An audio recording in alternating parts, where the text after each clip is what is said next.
and welcome to this week's edition of Club Zone. I'm down here at Calshot Beach looking out over the Solent to give you this week's updates and information. There's loads of stuff to tell you about junior participation and on board, hence this week you've got me instead of Gareth. But first of all, I just wanted to tell you that Discover Sailing is still open if you'd like to sign up. There's no pressure to run an event, but if you think it's something you'd like to do, then head over to the website where there's loads of guidance on running a COVID-safe event, and you can even use one of our booking forms. This year, we're really looking at people who have discovered a love for the outdoors and being on the water to see if sailing and windsurfing might be for them. So with restrictions easing across most of the UK, we've already seen some fantastic junior and adult sessions happening out on the water up and down the country. I know not everybody listening into this will be an onboard venue, but I wanted to let you know anyway about some of the resources available.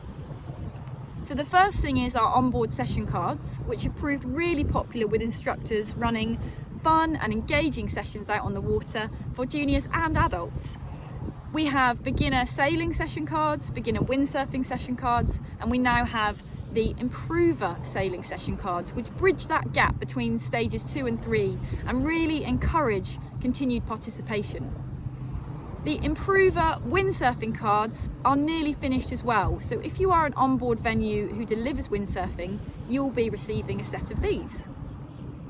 The second thing to tell you about is onboard development days. So if you are an onboard venue and you'd like to run some in-house training for your instructors, then please get in touch with your regional team to organise this continued professional development that we're offering. Lastly, we also have the 2019 impact report that came from some research we did back in 2019.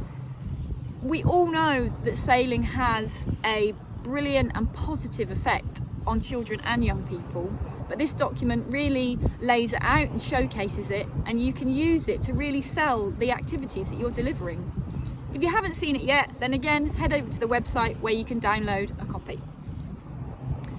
Lastly then, because activity has restarted, we will be asking for onboard and sailability participation data starting at the end of April. It's really important that we gather this information and this data so we can report to organisations like Sport England with the ambition of securing future funding for programmes just like Onboard and Sailability. If you haven't yet restarted activity or you haven't been able to run anything yet, then just pop a 0 down when you're reporting your data. That's no problem. That's it from me. I hope you are getting some great weather, or you've got some great weather in your forecast, and see you next week.